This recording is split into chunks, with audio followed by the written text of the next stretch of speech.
Fala, meu povo lindo! Bom dia, boa tarde, boa noite. Hoje, com acessórios diferentes. O que que vem por aqui? Meu Deus! Ganhamos orelhas novas. Nessa mesa, com essa mesa maravilhosa da nossa padaria Master Pão, sempre enchendo as nossas manhãs de deliciosas guloseimas e apetitosos pãezinhos. Gente, quem ainda não provou, tem que provar. É verdade. Quem ainda não foi lá visitar, tem que visitar. Padaria Master Pão, que fica Jacina, no ponto final, ao lado da creche. Procura lá o Fábio e a Elisa, que vocês vão ser sempre super recepcionados. E aqui deixando o meu parabéns para Elisa, que fez aniversário ontem. Elisa, parabéns, querida. Parabéns! Deus te abençoe. Deus te abençoe sempre muitíssimo, muitíssimo, muitíssimo. E também nesse lugar que sempre nos acolhe, nos recebe e está dando sempre a infraestrutura necessária para nós sairmos sempre bem na fita. É verdade. Estúdio Realize. Último andar do Cadima Shopping aqui, gente. Procura a Paty e o Hugo e vem gravar o seu podcast, a sua consultoria, a sua aula, aquilo que você quiser. Vocês vão entender que quando a gente fala que aqui tem profissionalismo, que você entra de um jeito e sai do outro, é por causa dessas duas beldades que vos falam. Esse podcast, gente, que surgiu lá há quase um ano, né, Grazi? Estamos à beira de completar um ano, com a moção do ninguém solta a mão de ninguém. E nesse mês de setembro, mais ainda, né, Grazi? Perfeito. Como ele é importante a gente estar junto com quem precisa da gente, de um olhar diferenciado, com um olhar de cuidado, sim, né? E também lembrando, pessoal, que nós estamos prestes a fazer um ano comemorando. E como é que nós vamos comemorar? Ter festa. Tem que ter festa. Gente, Cairóis para mulheres, Cairóis Mariá, para a mulherada se reunir, para a gente poder rezar juntas, poder também nos cuidar juntas, né? Esse é o objetivo também, da gente ter um momento de autocuidado e na presença de Deus, que é fundamental. Então, nós também não estamos soltando a mão de ninguém junto com as mulheres, né? E nesse dia que vai ser 4 de outubro, já salva aí essa data, dia 4 de outubro nós vamos estar na Casa dos Pobres, São Vicente de Paulo, para termos esse momento de Cairóis, né? Você já pode fazer a sua inscrição pelas nossas redes sociais, vai lá no nosso Instagram, tem o link. Não consegue acessar o link pelo Instagram, não achou? Manda uma mensagem no direct que a gente envia o link para você, a gente dá o nosso jeito.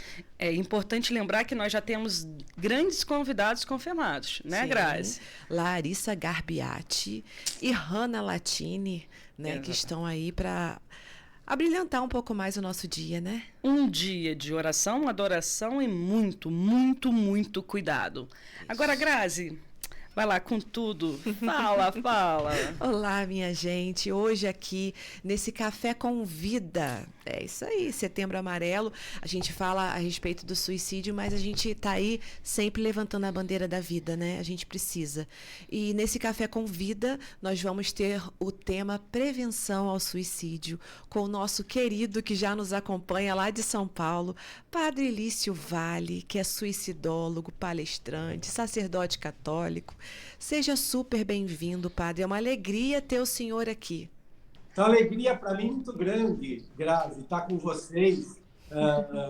Grazi e Arielle, bom dia, boa tarde, boa noite. É uma alegria muito grande para mim estar com vocês nesse Café com Vida, falando exatamente sobre esse tema tão importante que é a prevenção ao suicídio. Obrigado pelo carinho, obrigado pelo convite. É uma alegria muito grande mesmo estar com vocês. Nossa, a gente que agradece muito, Padre. E como a gente agradece, porque assim, é um assunto que é pouco abordado, as pessoas têm medo de falar, né?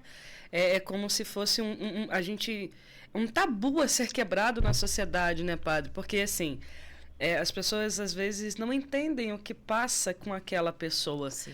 E ter alguém que cuida, que trabalha tão profundamente com essa prevenção é muito importante. Sim, é verdade. E padre, assim, né, a gente fica refletindo, né? O que que um padre católico, um sacerdote, foi parar nessa questão toda, dessa temática toda de suicídio? Um suicidólogo, padre. Explica isso aí pra gente, padre. Então, André, para mim, esse assunto, ele entrou muito cedo na minha vida pessoal. O meu pai se matou. Sim, Eu sou filho único, eu tinha 13 anos de idade, ele 43. Ele sai de casa, dá um beijo na boca da minha mãe, como ele sempre fazia para ir trabalhar, e se joga debaixo de um caminhão.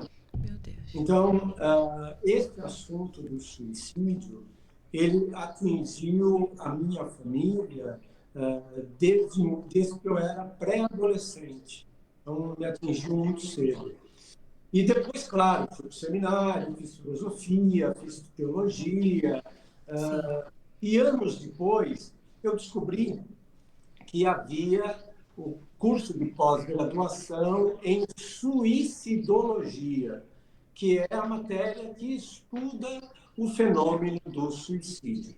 Eu era muito chamado para dar testemunho, enquanto filho que perdeu seu pai por suicídio, para dar testemunho em encontro de jovens, em encontro de casais e tal. sim, E daqui a pouco me pediram para começar a falar sobre o tema. E aí eu senti que eu não tinha, digamos assim, um instrumental teórico que eu precisava me capacitar para poder falar de maneira mais séria, mais científica sobre esse assunto.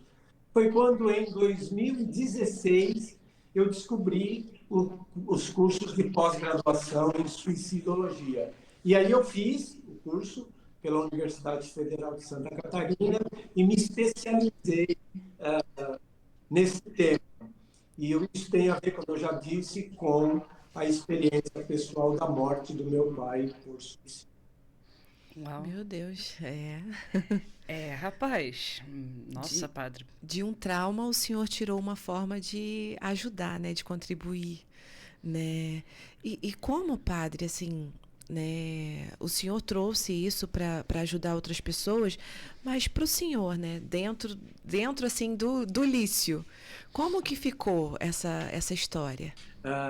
Então, eu estava dizendo que essa questão é uma questão muito sofrida para quem fica. Sim, Para mim, por exemplo, que perdi meu pai, sou filho, ah, soou como abandono, porque do nada, sem dizer porquê, sem explicar, e como eu era pré-adolescente, eu não percebia sinais, não tinha condição para perceber sinais, se o meu pai dava sinais ou não. Então, o desaparecimento repentino dele pelo autoextermínio soou assim para mim, assim, ele foi embora e não me falou nada. Então, sim, soou para mim como abandono. Isso teve consequências muito sérias na minha vida pessoal. Por exemplo, naquele ano eu repeti de ano, eu tive um início de depressão, meu Deus. acarretaram a minha mãe teve depressão pós-parto. Depois do suicídio dele, ela evoluiu para um quadro de bipolaridade. Então, assim, houve consequências muito grandes na minha vida pessoal enquanto filho e na vida da minha mãe enquanto esposa, também pelo mesmo motivo, porque, volto, as famílias que ficam, sejam filhos, sejam esposas, esposos, pais, a gente fica com os porquês. Mas por Sim, que fez isso? Né? Por quê? A gente nunca, e é importante a gente dizer isso, Grazi e Arielle, é assim, nós nunca vamos ter esse porquê, porque o porquê morre com a pessoa. sim, Dois, a gente que fica se pergunta, fica também com esse E se eu tivesse percebido? E se eu tivesse estado mais próximo? Então, é um misto de tristeza, de culpa, de raiva. É um turbilhão de emoções que toma conta de quem fica, repito, por conta da gente não saber a causa mortis. Porque a causa mortis é importante, como eu já disse, porque é para ela que a gente canaliza uma das emoções, que é a raiva, né? Que aparece no luto. E que nós, famílias que ficamos com esse luto meio que quebrado, com esse luto mal resolvido, eu diria assim. Entendi, nossa. Intenso, rapaz. Né? Padre, Meu Deus. assim, a gente tem uma cidade, né? A gente está na cidade de Friburgo, e a nossa cidade, assim, tem muitas pessoas que de vez em quando elas tendem a desistir de tudo, né? Aqui a gente teve um período que estávamos tendo muitos índices de suicídio. Eu vou te fazer uma pergunta que pode ser assim, parecer tola, mas peço até desculpa. Como perceber os indícios? Como perceber que aquela pessoa precisa de ajuda, precisa de um olhar diferenciado? Ariel, é muito legal essa pergunta, porque exatamente estamos falando sobre prevenção. Conhecer os sinais é fundamental para que a gente possa trabalhar a prevenção ao suicídio. Normalmente, a pessoa em comportamento suicida, ela dá 2 tipos de sinal. Primeiro, sinais de fala. Então, ficar atento à fala das pessoas. Então, por exemplo, falas diretas. A pessoa diz frases como: eu quero morrer, eu vou me matar, eu não aguento mais essa vida. É mito, é mentira, e a gente precisa deixar isso bem claro, que aquela frase, né? Quem fala que vai se matar não se mata. Não, ao contrário, isso é mentira, isso não é verdade. A grande maioria das pessoas que atenta contra a própria vida dá sinais de fala. Então, frases diretas, como eu já disse, e frases indiretas. Por exemplo, meu pai dizia para os meus tios: eu estou pensando em fazer uma grande besteira. Então, frases como: eu estou pensando em fazer uma grande besteira, se isso acontecer de novo, eu acabo com tudo, quando você voltar, talvez você não me ache mais. Então, ficar atento às falas, diretas ou indiretas. E o segundo sinal são as mudanças comportamentais, as mudanças de comportamento. Então, às vezes, a pessoa ela é muito extrovertida, brincalhona e tal, daqui a pouco ela deprime. Mudança de padrões de sono, mudanças de padrões de humor, mudança de padrões de alimentação. Então, ficar atento às mudanças comportamentais e às falas. Se perceber mudanças e associadas às falas, aí é o momento de chamar a pessoa para conversar, sinalizar para ela que a gente está percebendo que ela está em sofrimento. E aí poder chamá-la para ouvi-la. E aí acolher, ter uma postura de ouvir com atenção, com empatia, com respeito, sem julgar, sem condenar, né? E o terceiro passo, a terceira atitude é motivar a pessoa a buscar um serviço de saúde mental. O CAPS, por exemplo, que é a política pública do SUS, um psicólogo, um psiquiatra, porque todos os estudos mostram, todos os estudos da psicologia, da psiquiatria, da suicidologia, mostram que a grande maioria das pessoas que atenta contra a própria vida não quer matar sua vida, Sim. mas quer matar a sua dor mental, a sua dor emocional, que para ela beira as raias do insuportável. Então, se a gente for capaz de identificar os sinais, fala e mudanças de comportamento, ouvir e acolher a pessoa e motivá-la a cuidar da sua dor, a gente minimiza, diminui o risco da pessoa se autoexterminar. Meu Deus. É isso que o senhor falou, né? A gente percebe em muitas situações pessoais, particulares, amigos, né? Que a gente conversa, que é realmente isso, né? Matar o sofrimento, né? Porque gera uma bola de neve muito grande dentro da pessoa que ela perde o controle, ela não consegue, né? E aí leva a um lugar que ela não sabe mais como sair. O que eu vou fazer aqui? Então ela, infelizmente, ela desiste, né? E assim, padre, eu via que o senhor no Instagram, no seu Instagram, o senhor falava da questão de que o suicídio é um problema multifatorial. E que para um problema multifatorial, a gente precisa de uma solução também multifatorial. Como que se aplica, padre, isso? Então, normalmente, Grazi, não é por uma única causa. Sim. Esse é outro tabu, um outro mito, melhor, que a gente tem.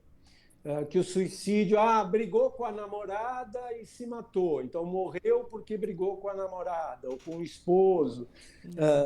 Não. Normalmente o suicídio não é por uma única causa. São vários fatores que se associam. Então, por exemplo, problemas, questões psicológicas, né? A grande maioria das pessoas que atentam contra a própria vida tem um transtorno mental e ou emocional diagnosticável. E a grande maioria não procura um profissional de saúde ou serviço de saúde mental por puro preconceito. Então, há fatores emocionais e psicológicos. Há fatores sociais. Desemprego é fator de risco para suicídio. Porque quando a gente perde o trabalho, a primeira coisa que vai embora é a nossa autoestima. Depois, a queda de renda. E isso gera angústia, isso gera preocupação. Entende? Então, um fator vai se associando ao outro.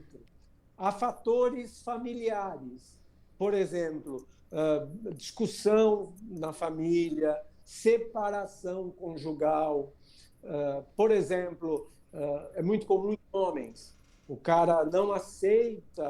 homem não aceita a separação conjugal, aí ele vai lá, comete o feminicídio e depois ele se autoextermina porque ele não aceita a separação conjugal. Então, assim, é importante que a gente entenda que o suicídio ele é multifatorial, é nesse sentido. São vários fatores que se associam.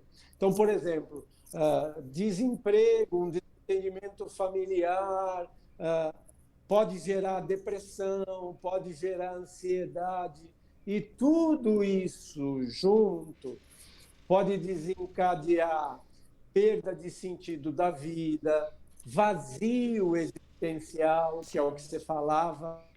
Isso faz com que a pessoa se sinta sem esperança, com vazio existencial, perda dos sentidos da vida. Então, assim, tudo isso pode desencadear o processo do suicídio da pessoa, né? Por isso que é importante na prevenção a gente poder ter uma rede de apoio, buscar ajuda profissional, ter amigos com quem a gente possa conversar e partilhar as dores, viver a experiência da fé, por exemplo, participar da comunidade, participar de grupos de oração, poder receber, se a pessoa está deprimida, poder receber Eucaristia em casa. Então, a gente precisa do que eu chamo, né, de atendimento multidisciplinar, ter uma rede de apoio que ajude a pessoa a poder recuperar, elaborar a sua dor de alma e poder, digamos, retomar com calma e com tempo, ressignificar a sua dor e poder retomar o sentido da vida e da esperança. Nossa. Retomar o sentido da vida e da esperança. Não é, e assim, a gente né, ver, né, o quanto você tem que pensar em várias áreas, não é só uma. Você não está assim, a pessoa que está cometendo suicídio, desistiu, é um fraco. Não, é tanta coisa que ela já passou, que ela traz consigo, Sim. que aquilo ali é só para acabar com o sofrimento. Então, assim, são ajudas em várias áreas, né? E essa solidarização, talvez eu falei errado, mas perdoe-me, é importante. A empatia talvez ser, olha, talvez eu não esteja, sabe o que você está passando, mas eu estou contigo porque você precisa. Eu estou do seu lado te apoiando, vamos lá, hoje você não consegue? Vamos fazer mais 1%, não precisa dar 100% de melhora, vamos dar mais 1%, vamos pelo menos sair da cama, vamos abrir a janela e ver o sol lá fora, sabe? Sim. É dar motivos para a pessoa ver o quanto ela é importante, porque todas as vidas são importantes e a gente tem que parar de minimizar o sofrimento do outro, porque assim, é muita dor para querer fazer isso. Sim, e eu vinha lembrando aqui, a gente teve durante muito tempo aqui com a gente, padre, a irmã Beatriz, que ela era parapsicóloga, né? Ela foi formada com o padre Quevedo e ela trabalhava na linha ADI, né? E a irmã Beatriz atendeu muitas pessoas com tentativa de suicídio. E ela sempre, uma coisa que ela sempre observava em cada acompanhamento, em cada atendimento que ela fazia, era que muitos desses, a gente falou do multifatorial, muitas das primeiras causas, as causas primárias que levavam a pessoa a esse emaranhado ali de sofrimento, estavam na primeira infância. Vinham de traumas lá de trás, lá da primeira infância que a pessoa trazia com ela. Ou então, vou dizer também como uma experiência pessoal, né, da gente ter um caso de suicídio na família. Alguém para trás, né? E às vezes alguém que você nem teve contato, mas aquilo ali vem assim na raiz hereditária, né, padre? O senhor concorda com isso? O senhor que vem acompanhando tantos casos, que é especialista nessa área? Concordo, sim. É importante, obrigado por você ter falado isso. O suicídio, ele não é transmitido geneticamente. Sim. Né? O que se transmite de uma geração para outra? A cultura e os valores. Sim. Então, por exemplo, numa família onde a criança ouve o tempo inteiro, na nossa família ninguém consegue nada, a nossa família todo mundo é frustrado, não adianta, a gente, os nossos avós não conseguiram, nós não conseguimos. Isso se transmite de uma geração para outra. Sim. Outra coisa que se transmite é a possibilidade de suicídio como solução dos problemas. Então, a criança vê ou sabe ou tem notícias que alguém, o avô, o bisavô, morreu por suicídio, porque tentou resolver o seu problema. Isso vem, inclusive, de maneira consciente. Sim. Por exemplo, aconteceu comigo. Em determinado momento da minha vida de sofrimento, eu também pensei, eu também tive ideação. E é importante a gente dizer isso, esclarecer, porque a maioria das pessoas acha que é geneticamente transmitido. E não é. Por isso que nós que ficamos, famílias que perdemos entes queridos para o suicídio, somos um grupo de risco para suicídio. Porque, volto, a grande parte das pessoas vê o suicídio, sobretudo as famílias, como forma de resolver os problemas. Eu não estou querendo generalizar, porque não dá para generalizar. Sim. Cada caso é um caso, cada situação é uma situação, mas existe esse fenômeno do suicídio acontecer na mesma família em gerações diferentes. Caramba. Nossa. Sim. Uau. Eu perguntei justamente isso porque por questão de experiência própria, né? E quando o senhor falava, né, da pessoa, de como que vem, a pessoa vem dando sinais e tal, às vezes acontece também de alguém não dar os sinais muito claros. Né? Ela vem naquela parte subliminar que às vezes no caso do cônjuge, quem está ali dormindo junto com a pessoa, dividindo a mesma cama, né? Que tem o maior grau de intimidade com aquela pessoa, não percebe. Não percebe, porque a pessoa vai se minguando, né? Vai se fechando, né? Vai se fechando, é como se fosse uma ostra, né? E Isso, aí a gente vem percebendo isso. Pode falar, padre. Exatamente isso. Acho que a metáfora da ostra é perfeita. Nesse sentido que a pessoa vai silenciando, ela vai se isolando, ela vai se fechando. Por isso que a campanha do Setembro Amarelo ela é importante, porque é um esforço da gente poder falar. Porque quando a gente fala das nossas dores, quando a gente dá nome às nossas dores, isso implica numa mudança psicológica, né? A gente começa a dar sentido para a nossa dor. E outra coisa importante em relação a isso é que é importante dizer que, de fato, há pessoas que não dão sinais. O suicídio, normalmente, para quem está fora, parece que foi um impulso, né? A pessoa não deu sinais e morreu por suicídio. Só que, às vezes, como eu já disse, muitos fatores se associaram e houve um gatilho, algum gatilho, a gota d'água que faz o copo transbordar. Né? Então, existe suicídio por impulso? Existe, mas a grande maioria dá, de fato, sinais. Agora, você tem razão. Há casos em que a pessoa não dá sinal nenhum e acontece alguma situação que é gatilho e a pessoa se autoextermina.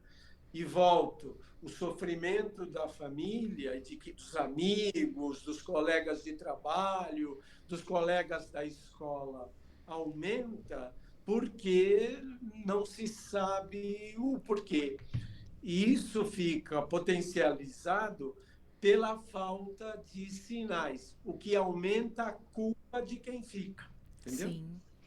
E uma coisa também que eu acho assim interessante da gente falar é o seguinte: às vezes a pessoa ela pensa, né? Ela tem aquela ideia, ela planeja, ela não chega a executar. E antes de chegar a executar, ela se abre com alguém. Ela diz, olha, isso aqui em algum momento ali ela resolve se abrir. E muitas vezes as pessoas interpretam como fraqueza, como falta de fé. E não é isso, né? Não, é verdade.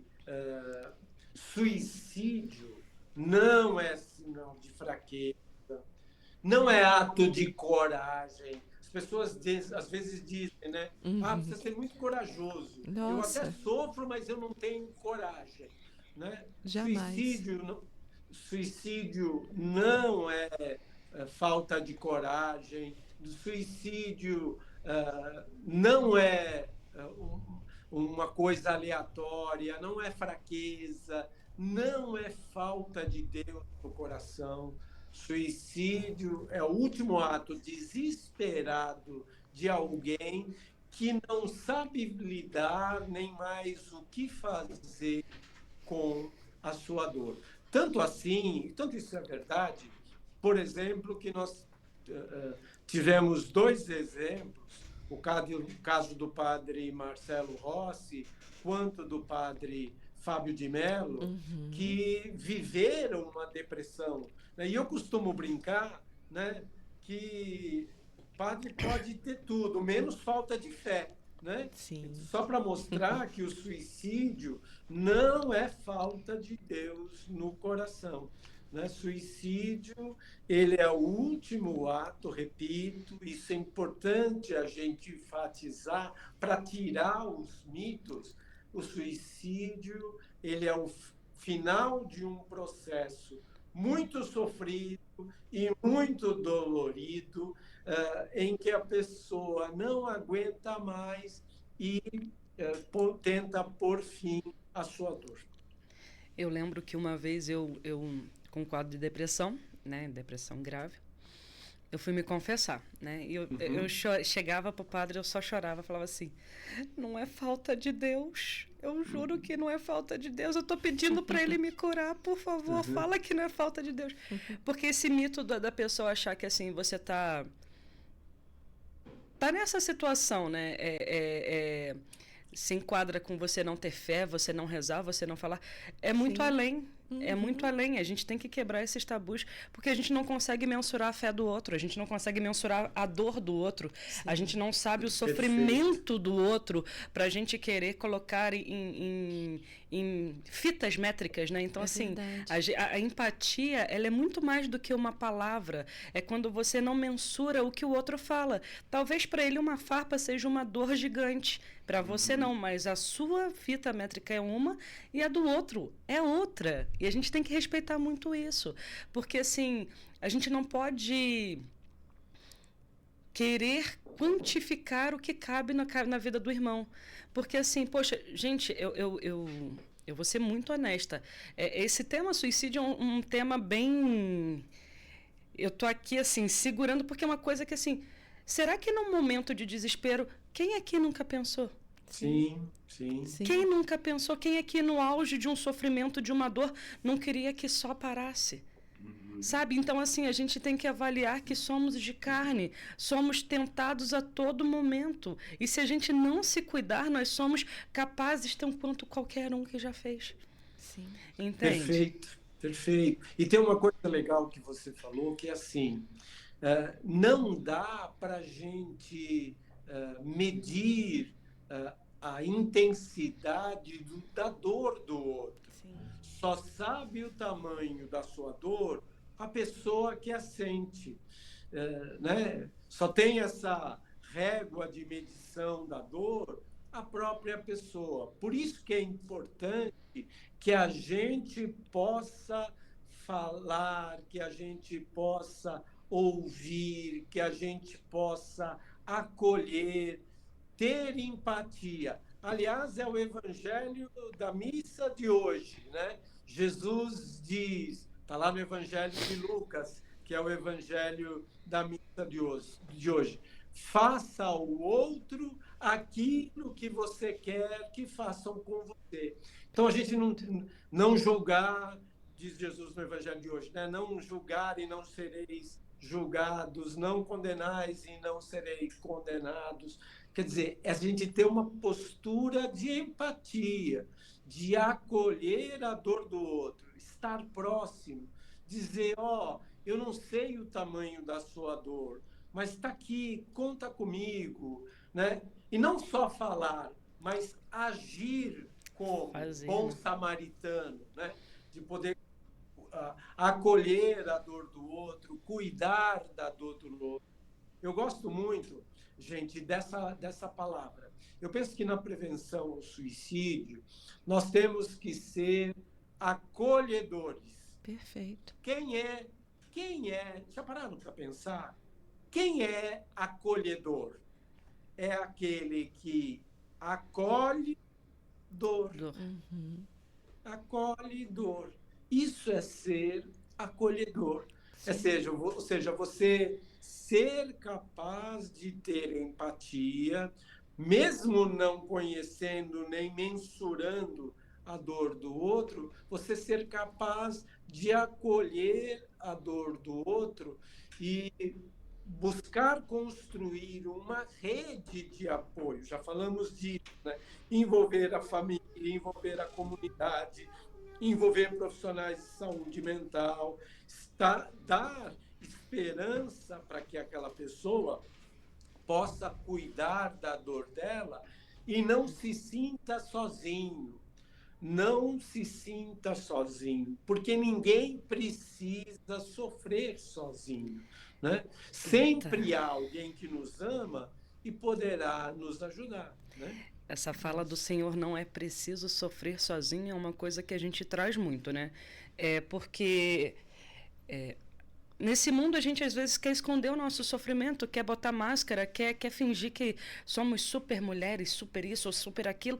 Só que assim, a fragilidade ela é real, ela existe e a gente precisa ter alguém para poder contar o quão ruim a gente está por dentro. Uhum. Entendeu? Quão ruim a gente não consegue suportar, né? E assim, é tudo falado que vem desde os traumas, vem das histórias familiares, das brigas. E assim, as pessoas elas têm que entender isso. Ninguém está sozinho. A gente está aqui, a gente fala muito isso aqui no podcast, padre, porque assim, explicando rapidamente para o senhor, somos duas pessoas com problemas de saúde que, num dado momento, se juntaram para falar da vida. Sentado na mesa do café, da mesa da Grazi, tomando café, e partilhávamos, assim, os desesperos que aconteciam com a gente, porque era só paulada da vida, né? Assim, né, Grazi? Sim, muitas das vezes, muita. assim... doença em cima de doença, problema em cima de doença, e o quanto a gente estava desanimada. Só que na mesa que a gente conversava, a gente caía na gargalhada.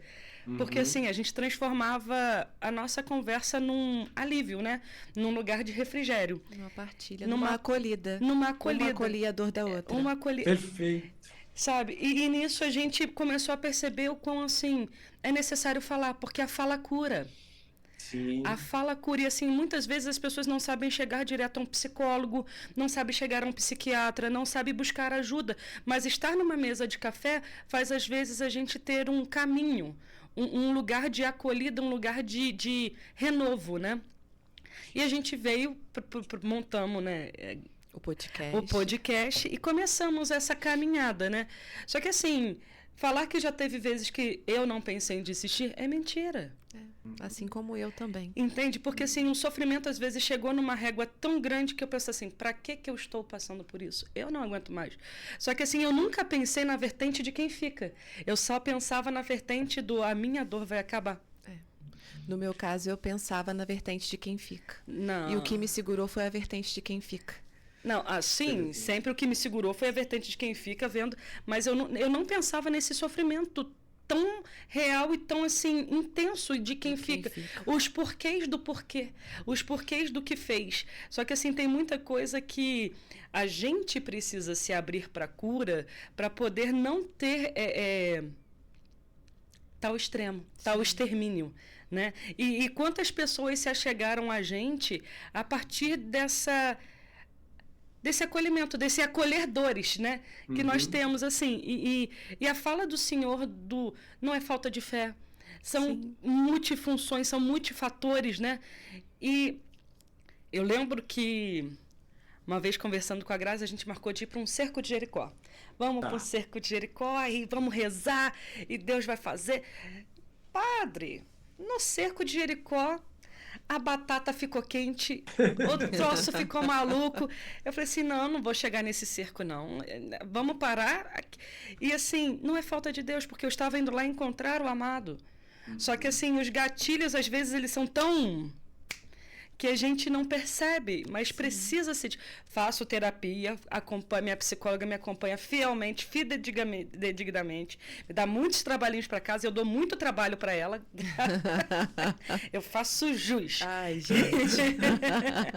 Mas é necessário, é importante a gente falar, porque assim, nós não somos de ferro, nós não somos aços imbatíveis, intocáveis, pelo contrário, nós somos tocáveis o tempo todo. Sim.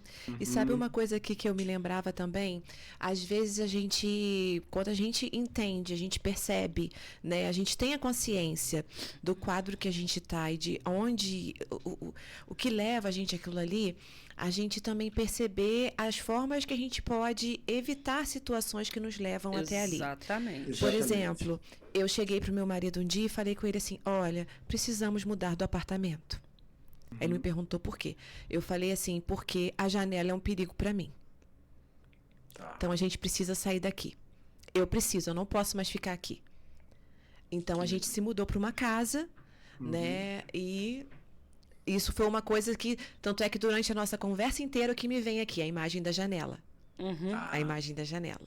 Né? Então a gente também perceber isso também. Sim. E a gente se livrar daquilo que é risco iminente ali pra gente, né? E essa parada que você falou da gente se perceber, e isso era outra coisa que eu ia te perguntar, padre. É porque muitas pessoas, às vezes, elas acham que elas só estão tristes, que elas estão deprimidas, que elas estão só com um probleminha, mas a gente também tem que saber fazer uma leitura da gente. E quais são os sinais que aparecem pra gente falar assim, opa, tô precisando de uma acolhida, tô precisando de uma ajuda, tô precisando sair da caixinha e ir atrás, né, de alguém que me entenda. Então, essa questão a gente percebe, a gente se percebe de acordo com o tamanho da nossa dor. A gente poder mensurar que a gente está no limite, ou que o sofrimento está tão grande que, assim, eu preciso buscar ajuda porque eu não dou conta mais sozinho deste não lugar, dessa dor insuportável. Mas eu queria voltar a uma coisa que eu penso que é importante. Muito mais do que falta de Deus no coração, as pessoas se calam por medo de externar sua fragilidade. Sim. A gente tem muita dificuldade, eu e vocês, quem nos está vendo, todos nós, a grande maioria, todos estou generalizando, não devia, a grande maioria de nós tem muita dificuldade de refletir sobre o sofrimento, de mensurar o sofrimento. A gente tem medo de se mostrar fragilizado para os outros. Sim. Porque nós vivemos numa sociedade e numa cultura que não nos permite fragilizar, né? Se você está fragilizado, então, assim, você acabou, você não serve para mais nada. Eu costumo brincar, eu costumo dizer assim, ninguém posta no Facebook situações de sofrimento. Sim. Eu brinco dizendo, ninguém posta no Facebook, gente, eu estou comendo aqui uma sopa de osso. Né? No Facebook, nas redes sociais, a gente sempre está bem, a gente sempre está rindo. Às vezes as pessoas perguntam para a gente, você está bem? Mas elas não querem nem saber. Não estão nem dispostas a ouvir. Se a gente está bem. Né? Às vezes a gente ouve as pessoas dizendo assim, nossa, eu fui perguntar se a pessoa estava bem, a pessoa veio com um monte, veio contar toda uma história. Sim. Enfim. Teceu o rosário. Então, assim, veio um rosário de reclamações e tal. Eu penso que a nossa grande dificuldade é essa, é tentar mostrar que o sofrimento, seja ele físico, moral, psicológico e espiritual, ele não é sinal, buscar ajuda não é sinal de fragilidade. Exatamente. Ao contrário, é sinal de coragem. Né? Eu lembro agora da palavra do cego, o cego gritando, Jesus, filho de Davi, tem piedade de mim. Aí o pessoal dizia, não, cala a boca, não Fica atrapalha. quieto. E ele gritava mais alto. Mais alto. Né? Não, então não é fragilidade, é força, é coragem buscar ajuda. A gente precisa dar esse novo sentido, porque as pessoas ainda têm, e isso tem muito a ver com a nossa cultura atual, de que nós, como vocês já disseram, nós somos super-homens, nós somos mulheres, nós somos super-mulheres, nós somos máquinas, e a gente não dá conta de tudo, porque a gente é humano. Então, faz parte da experiência humana o sofrimento, a dor, a tristeza. É humano e isso não demonstra fragilidade. Ao contrário, buscar ajuda, falar, é sinal de fortaleza, é sinal que a gente está querendo sair do lugar daquela dor, ou da inexistência, ou enfim, né?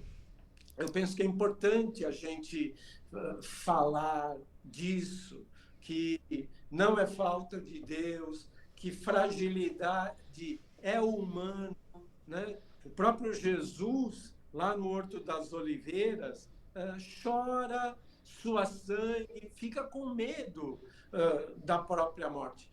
Ou seja, o próprio Jesus, lá no Horto das Oliveiras, se permite fragilizar, né, sua sangue, de medo. Né?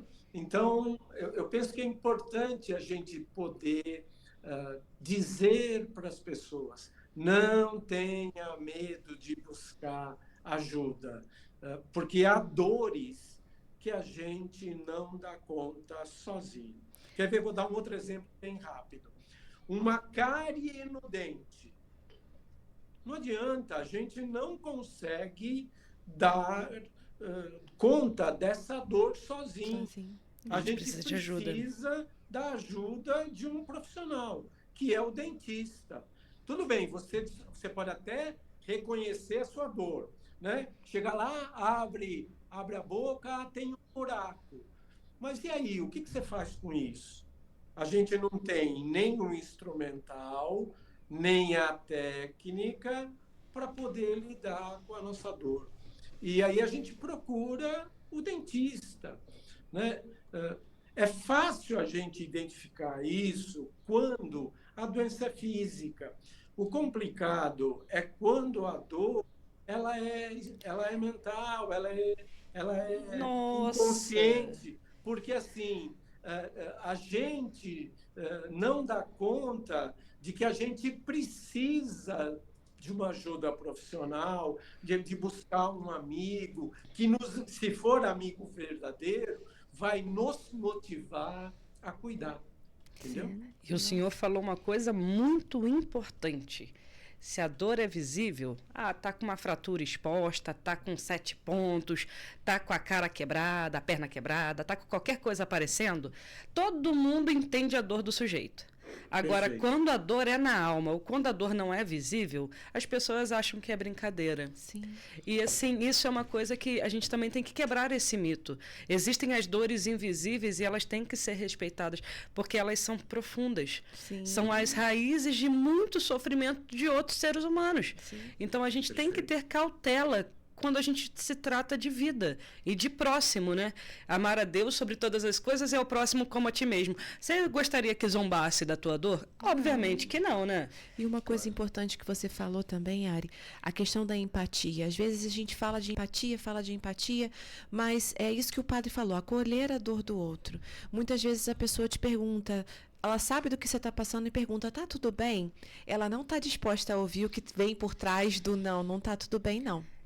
Às vezes você tem que dizer tá tudo bem porque você não quer, entre aspas, alugar o ouvido daquela pessoa. Perfeito. Porque você já sabe o que vai vir depois. Mas vai passar, mas não sei o quê, Deus está no controle. Tudo bem, a gente sabe que está, né? E a gente reza para que passe. Mas às vezes você precisa falar além do não tá tudo bem, não. Às vezes a gente precisa disso também. E a empatia vai além. Não, é esse momento de você chegar e falar assim, olha, não está tudo bem, é a pessoa ter um coração disposto, um ouvido disposto para poder perceber que ali você talvez vai desabafar pela milionésima vez o mesmo problema. Sim. Mas porque você está falando aquilo de novo é porque ainda está doendo. Uma vez eu vi um post que eu achei sensacional. A pessoa que te ama, ela vai te ouvir reclamar 1000 vezes da mesma coisa, mas ela jamais vai te podar. Por quê? Porque falar cura. Sim. Sabe? Então é necessário a gente pegar e ser mais atentos a pequenos detalhes, né? Eu não posso dizer que só eu sinto dor. Estamos numa sociedade hoje que a gente está se cobrando muito o perfeccionismo, o imediatismo, a saúde plena, corpos sarados, e sim, estamos esquecendo o resto. A gente precisa cuidar do corpo, da alma e do espírito, a gente precisa cuidar da mente. E as pessoas estão deixando isso para trás, cuidando muito do muquizinho sarado e deixando, assim, a sua saúde mental de lado. Entendeu? Mente sã, corpo são. E tem uma outra coisa que é importante a gente dizer, né? Todos nós, em algum momento da vida, já que é o Café com Vida, todos nós, em algum momento das nossas vidas, sofremos dores de alma. Sim. Né? Por exemplo, o luto, quando você perde alguém querido, a alma dói. Você perde o seu pet, o seu animal de estimação, você está com dor de alma. Então, porque às vezes a gente age como se a dor de alma fosse sempre do outro. E a gente nunca sofre dor de alma, Sim. ou nunca reconhece que tem dor de alma. E por isso, muitas vezes, julga a dor de alma do outro, né? Sim. Isso é bobagem. Isso é uma bobeirinha. Tá querendo chamar atenção. Sim. Tá querendo chamar atenção. Né? Isso é babaquice. Né? Nossa, você tá pensando em se matar porque você brigou com o seu crush? Né? Pra gente que tá fora, pode parecer uma bobagem. Mas talvez para aquele adolescente seja o primeiro grande não da vida, né? Estou falando agora disso porque as taxas de suicídio crescem mais no Brasil na faixa dos 15 aos 29 anos. É exatamente nessa faixa que no Brasil os números mais aumentam. Então, eu normalmente falo isso, né? Jovens, adolescentes, por exemplo. Quem é que dá bola para o que adolescente fala? Para de encher a paciência, isso é aborrecência. Né?